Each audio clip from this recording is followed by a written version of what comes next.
So we are on our fourth week, our last week, of this theme of deep immersion in God. And we started talking about baptism, right? And then we talked about Scripture, right? And then we talked about prayer. And now we're talking about fellowship, okay? And we're talking about fellowship because it happens a lot in Scripture. In fact, when Jesus came around, fellowship ended up being a pivotal issue with him and the Romans. Okay? Now, think about what the Romans wanted to do. The Romans wanted to make sure that everybody who had nothing still had nothing.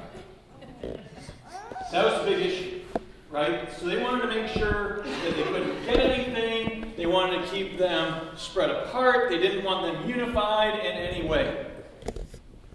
Jesus comes around. And every single time, this is crazy. We've been studying this on Wednesday nights and on Sunday mornings in Bible study. The craziest thing that happens when Jesus comes to town is that every poor person, every person like who is a nobody, every person who has next to nothing, every person who has like one can of cream corn in their cupboard, comes together and they throw a huge party with Jesus. Can you imagine how scary that was for Rome? One guy comes to town, and now everybody, who isn't really anybody, start throwing a giant party for him. It was called insurrection at the time. It meant there could be an uproar. It meant that Rome was scared. Fellowship has a deep, deep history in who we are as Christian people. And it's a beautiful, beautiful thing when we can really experience what fellowship is. I have only experienced this type of fellowship, I think, in the truest sense of the term, one time. I experienced it at the Pine Ridge Indian Reservation. And I may have told a story like this before. Lydia tells me I've never talked about the Pine Ridge Indian Reservation on a Sunday morning, and I trust her because she can remember most of my stories. So I was on the Pine Ridge Indian Reservation, which is in the lower part of South Dakota and the northern part of Nebraska, and it is the poorest per capita area in the entire United States. It is desolate, it is flat, and it is awful. It has the highest rate of alcoholism in the United States. And it's a dry county.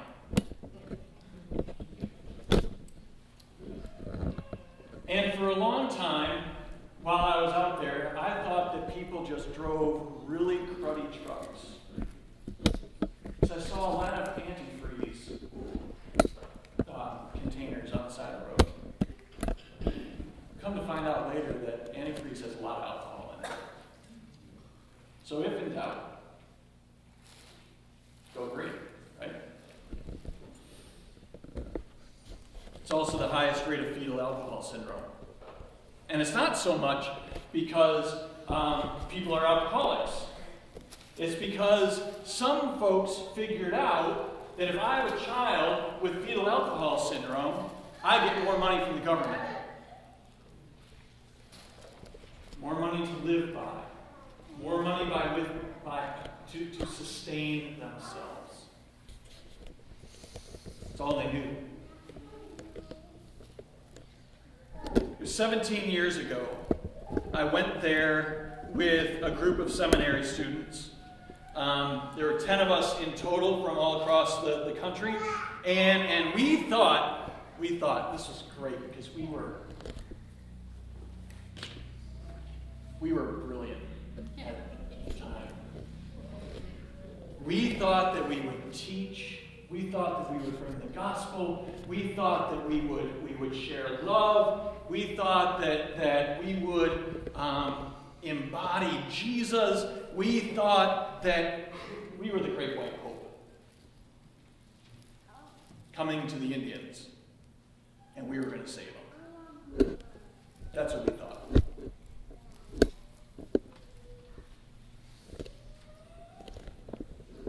We thought that we could save the Lakota Sioux from themselves.